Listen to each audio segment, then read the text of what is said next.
YouTube channel, Peace Jones. Don't forget to like the video, guys. Like it now so you don't forget. Comment below, and most importantly, subscribe to my channel, okay? If you are new here, welcome.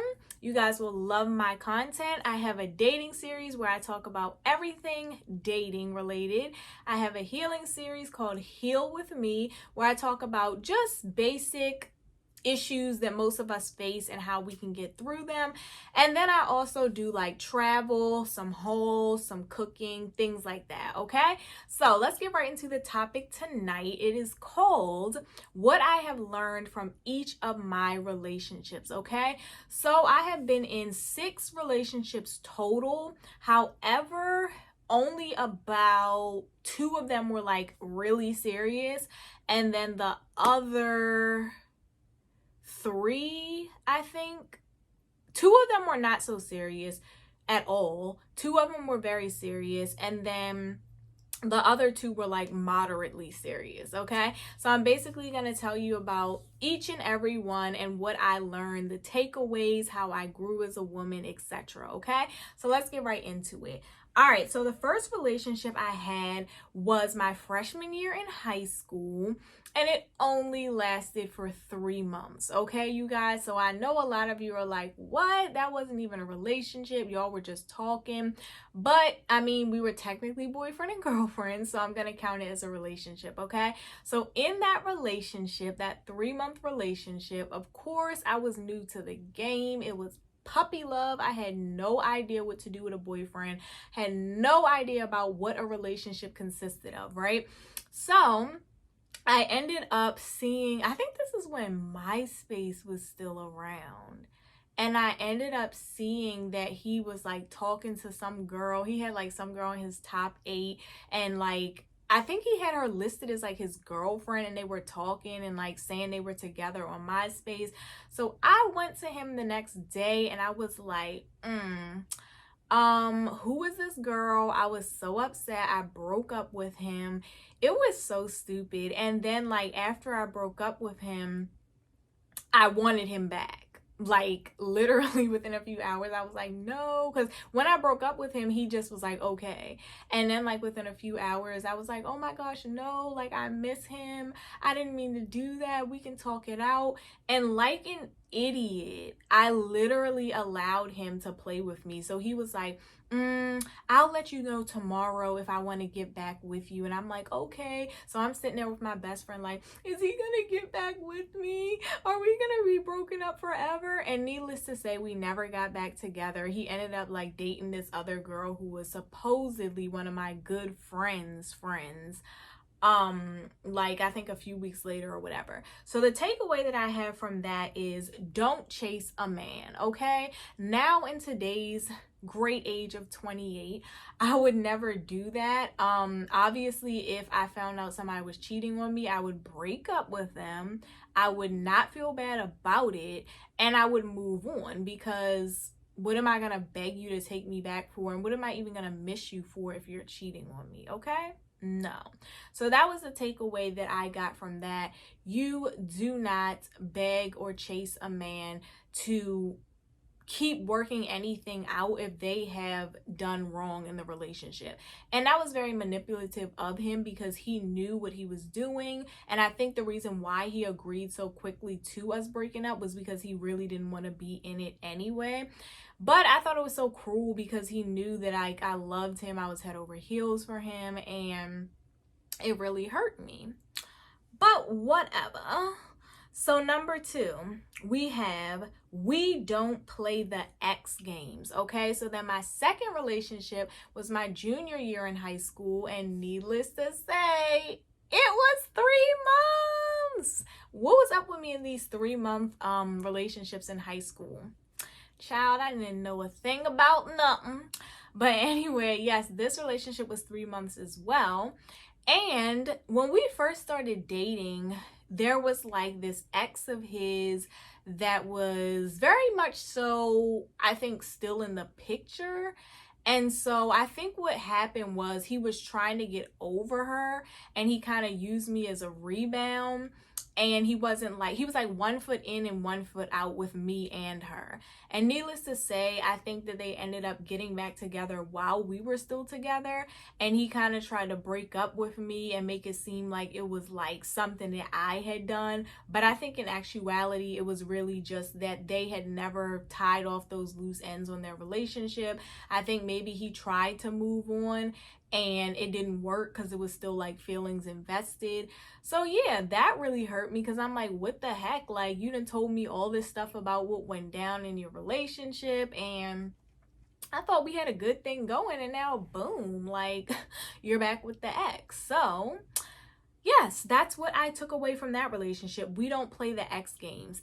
Ever since then, every relationship, every situation moving forward, if there was any talk of an ex, if a guy brought up his ex too often, if a guy was always like comparing things to his ex, or if a guy even was like, yeah, like me and my ex still hang out, or I was like, nope, steer clear. Like, I cannot do that. And honestly, I don't think, like, people have different ideas about that. Some will agree, some will disagree. In my opinion, I personally feel like if your ex is still involved in the picture, I don't know if you've moved on totally. Like, that's just my opinion. Some people will literally be like, no, like, I'm best friends with my ex. Like, we don't care. We go on double dates together. Like, I just don't like that whole ex thing. Like, I don't keep in touch with my exes on an unhealthy, like, note. Pretty much all of my exes I literally don't talk to at all. Don't even know what the heck is going on in their life. Honestly, don't know if they're, well, I'm not gonna say that. But yeah, I don't know anything about what's going on with them. Don't keep in touch with them. Don't want to relive things with them. Don't want to revisit things. Don't want to hang out. Don't miss the intercourse. Like, nothing. It's just like, but that's just me. Like, when I move on, I move on. So I do have one ex that I'm actually like, I was very cool with. Other than that, I don't talk to any of them. Yeah, I don't talk to any of them at all. And that's just how I am with my exes. Like, there's just no reason to double back. And most of the times they've hurt me. So it's just like, why am I still being cool with you? You know what I mean? So yeah, number 3, people change. That's my takeaway from this one.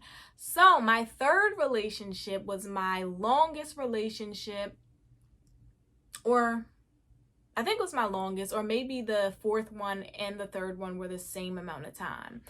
But anyway, this was in college. This was my first true love, like my everything. This was my first real relationship.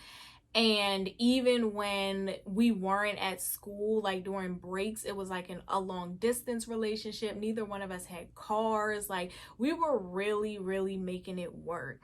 And I just thought he was going to be my husband. Like, literally, I gave him my all. I damn near treated him like a husband. Like, I used to wash his clothes, dry his clothes, fold his clothes, organize and clean his room, cook for him. Like, literally, I was like a wife in college. So we were together from my freshman year until my junior year, like the very beginning. And he was like my best friend. Like, not only did we have a great solid relationship until it went south, but we were legit like best friends. And it was so crazy because like he was raised by his grandmother, I was raised by my grandmother, and our brothers had the same names. Like, we just had so many similarities. It was just crazy. And it was a great relationship until he ended up cheating. And then a lot of other craziness happened. But basically, yeah, what I took from that is that people change, right? So once I found out that he was cheating, I was just so hurt and like honestly confused, because I was like, wow, this dude has been like, in my opinion, in my eyes, from what I knew, so much of like a stand-up guy, a loyal guy. I thought that our relationship was like very solid. Everyone around us seemed to think the same thing. And we had like our arguments and ups and downs, but for the most part it was legit like chill. Like, he was my best friend, you know? And I was just like, wow, you know, people can really change. And granted, like in retrospect, when I look back, I'm like, I mean, we were together from our freshman year in college. When people go to college, especially guys, like they don't anticipate being locked down for their entire college career. And on top of that, he was an athlete. So I mean, looking back at it, I'm like, maybe he just really wanted to explore. He just wanted to, you know, be free, experience college like the rest of his guy friends were. I'm sure there was a lot of peer pressure. I'm sure a lot of, you know, people were in his ear about things like that. So looking back at that, I'm like, you know, 18-year-old guy in a super committed lockdown relationship. It was gonna go into that senior year if we let it, you know. So it's like all 4 years of college, you know, I kind of understand that. But in my mind at that moment, I was like, well, first of all, it's no excuse for him cheating on me. But in that moment, I also was like, you know, I thought we were so committed to each other on like a loyalty standpoint, you know, like a level of loyalty that was like, I have so much respect for you and loyalty that I just wouldn't do anything that grimy or that shisty to you. But it seemed like once that happened, like he just switched up. Like he turned into a whole different person. His whole demeanor, his whole character, his whole attitude towards me, it just flipped. Like there was no longer any respect. There was no longer any care, no longer any empathy. It was almost like he thought it was like funny to hurt me. Like I remember him and the girl laughing multiple times when I was like super angry and like crying. It was just really weird. And after that experience, I was like, dang, you know, you can think that you know someone so well for so long, all these years, you know, you've met the family, you've met the friend, y'all have been through all this and that, and you don't know them. You know, people can change at the drop of a dime. They can switch up on you at the drop of a dime. So that taught me a lot, you know. It definitely messed with my trust, and it definitely made me like more hesitant to kind of give my all, because I was like, dang, you know, what if I pour into someone like this and they just never had the intentions on, you know, carrying this through or caring for me like I cared for them, right? Or at least like, you know, maintaining that bond and respect, right? So number 4, my takeaway was you can't build a man, okay? So this relationship wasn't very long. Might have been like 7 months long.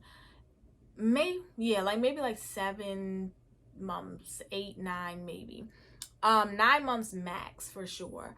But this guy was like a sweetheart, okay? Like a complete sweetheart. Really, really loved me, really respected me, always encouraged me, always uplifted me, like just a freaking doll baby. And very much so like a man, a lover boy. Like he always used to like buy me flowers and gifts and like write me notes and stuff like that. And we just had like a really close, genuine relationship. Like we could talk about anything. He could tell me his deepest, darkest like fears and secrets and pain and trauma, and I could do the same thing. And I always valued that, because I know a lot of men like don't feel comfortable talking about, you know, what really bothers them or what issues they go through, but he was always so open and willing to do that with me, and that just made me feel special, you know what I mean? But he overall just had a beautiful heart. He was like such a kind person. He looked out for everyone. He wasn't like into, you know, drama or like being on the scene. He didn't like attention. He was very much into like books and like nature and just like really low-key laid back type of dude, like the perfect boyfriend type, because you know, like we don't like the ones that rip and run the streets and they always got to be on the scene and flashy. Like he was very comfortable in his own skin and just like doing him, laid back and relaxed. And the only complaint that I had, which is the takeaway, is you can't build a man. So the only issue here was that he really lacked ambition. and motivation. And so it was like he would do enough to get by, he would do enough to like make ends meet and scrape by, but he never like chased his goals, chased his dreams, you know, set out to do big things, really had like, you know, a plan for his life. And for me, I just didn't like that because I was the opposite. I had like so much I wanted to accomplish. I was a go-getter, I was a hustler, I was like always thinking about my next move. And I just felt like, you know, we weren't aligned because how could I be doing all of this and he just was like barely scraping by and happy with that. And he was older than me, so it was just like thinking about things to come, you know, in the future, if we were to really stay together and lock in and commit, like what type of husband would he be, what type of father would he be able to provide? Like it just wasn't reassuring to me. But overall, like he was a super sweet dude and just a great person in general. Number 5, the takeaway I learned was run at the first sign of manipulation, lies, toxicity, and abuse. Okay, so not physical abuse, you guys, emotional and mental. So this was a long distance relationship, right? What was I thinking? Don't do long distance relationships, guys. So not only was it long distance, but this dude also was like the dictionary definition of sociopath, narcissist, like liar with a capital L. There was so much that went down in this relationship, but the moral of the story is he literally was messed up emotionally. He lied like his life depended on it. Like he lied like if he didn't lie, he wasn't going to be able to take his next breath. The lies were so dumb. He lied from anything from like what he got for Christmas to what he was eating for dinner. Like it was just like, yo, like I understand men lie sometimes when it comes to like cheating or spending money or what they did at the club, but like this dude would lie about anything, like any and everything. And I used to be like, are you okay? Like you do know this isn't normal. Like you really don't have to lie about where you got your shoes from. Like what? So not only was he an extremely compulsive liar, but he also was like very manipulative with his lies. So there were times where I felt like pretty crazy because I would be 100% right about whatever I would bring to his attention, but he would literally lie and then make me feel bad by saying like basically like manipulative things like, why would you think that? You're always doing this and that, you da da da da. But then whole time whatever I had brought to his attention was like the God honest truth. Like he definitely had done whatever, right? So it was just very draining, very toxic, very mentally and emotionally just like draining. Like I came out of that relationship like, yo, you really need to go to therapy. You know what I mean? And then the sociopathic issue was that he would do things that were like clearly intentional, meant to hurt me. And then when I would get upset, he would be like, it's not that serious. It's not that serious. Like literally go out and just wild out and then come back and be like, it's not that serious. I just shot your mom, but it's not that serious. I cheated on you and had a baby, but it's not that serious. And it's just like, people have real issues. But yes, that's overall what I took away from that. I'm not going to sit here and say he was like the worst person ever. Like he did have I think he had like what he wanted to have, a good heart somewhere. But it was definitely trumped by the other issues. And those other issues cannot be swept under the rug. Yeah. So people should definitely solve their issues before they get into relationships and try and ruin other people. And certainly, if I hadn't already worked on my traumas and I wasn't as headstrong as I was, he would have literally caused like some very long-term issues within me. Definitely PTSD, because this dude was just like, woo. But to conclude that relationship, I ended up finding out he was living with someone else for most of our relationship. She ended up like getting in touch with me because she found my number in his phone, obviously, and she told me all this stuff. And by that time, I just was like, psh, let me just wipe my hands clean, because this dude is a psychopath and he is not what I want anymore. So, sweetie, he's been living with you and he can stay with you.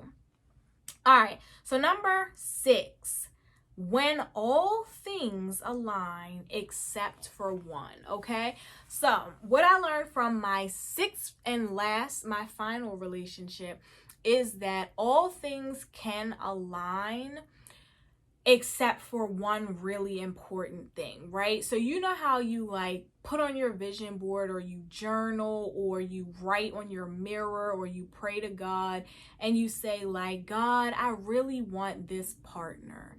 I'm really, if you don't believe in God and you do more like manifestation, or like asking the universe or whatever it is, or whoever you believe in, maybe it's not God but it's Buddha, or it's Allah, right? But whoever you ask for what you want in a partner, right? And you go like, down that list, right? Like you're like someone who's loving, someone who is attentive, someone who's intelligent, someone who's hardworking, blah, blah, blah, blah, blah. Basically, this guy aligned with everything I wanted in a man, right? And it was so crazy because the way we met, it was like very unexpected. And we just like fell for each other very quickly. And it seemed like everything was perfect. Like I was like, dang, God, did you bring me my husband? But as time went on, I realized there was a very pressing issue that I could not deal with. So even though everything else was perfect, this issue was going to cause a lot of issues within him, as it already had, within me dealing with it, and then within, had we gone further and had a family and kids and gotten married, definitely within our marriage, definitely within parenting, and furthermore within his job, his platonic friendships, whatever it may be, right? And so I tried to stick it out. I tried to be understanding, but this issue was just not going to go away without assistance. And it was something that I just couldn't subject myself to just because everything else aligns properly, right? And I think that's a big takeaway for men and women, because a lot of times I think that we overlook very serious issues just because the person is attractive, or just because the sex is good, or just because we're compatible, or just because they make such and such amount of money. And it's like, wow, ideally, like, this is a beautiful woman, because I've heard it on both sides, this is a beautiful woman. She has the perfect body. She doesn't have kids just like I like it. She cooks just like I like it. She's very feminine, she likes sports like I like sports. Like, her mom and my mom get along great. She is, I don't know, like, whatever else you're looking for in a woman, right? And then it's like, and then it's like this huge but, right? Like something that's just gonna clearly make the relationship fall apart at some point. It's clearly gonna be a huge issue. It's clearly going to cause a lot of problems if it's not addressed. And sometimes even if it is addressed, it's something that can't go away, right? And it's the same with women, right? Like, you find this guy and he's just so attractive, and we like the tall men. So he's tall and he's I don't know, a CEO, and he drives this car and he has this degree and he's so sweet and he's so romantic, and I don't know, his brother and your sister get along well and y'all went to the same college and whatever it may be. And then it's like this huge but, and it's like, oh, no, no, no. we'll overlook that, you know. We'll make it work. But no, you know, sometimes you have to be smart, and sometimes you have to really consider like long-term things. And I'm not that woman that is going to subject myself to a lifetime of misery, heartache, abuse, and unhappiness just to say I have most of what I want, right? And this wasn't an issue like, oh, his feet were too small, or oh, you know, um he used to snore. Like it was like a real actual concern, you know what I mean? Like I wouldn't, if it was something I could have worked with, I definitely would have, because I realized you're not going to get Mr. Perfect or Mrs. Perfect every time you look for it. We definitely have to look at, you know, our requirements and be realistic. But this one was something that I'm glad that I did not, you know, continue on with, and it definitely would have been detrimental and just not worth it in the long run. Okay, so that is the end of this video, you guys. Hopefully my takeaways helped you guys out. Hopefully, if you guys are experiencing something similar, or you're going through a relationship similar to the ones that I have mentioned, and you've had these issues but you haven't been brave enough to leave, or you don't know if it's worth leaving, like hopefully I have inspired you to think about certain things. Okay, I'm not going to say inspired you to leave, because that's your choice and everyone's relationships and situations are different, but hopefully I inspired you to consider some things, to definitely put yourself first, and to just value yourself as a woman or a man in these relationships. Okay, all right, I'll see you guys next time. Peace.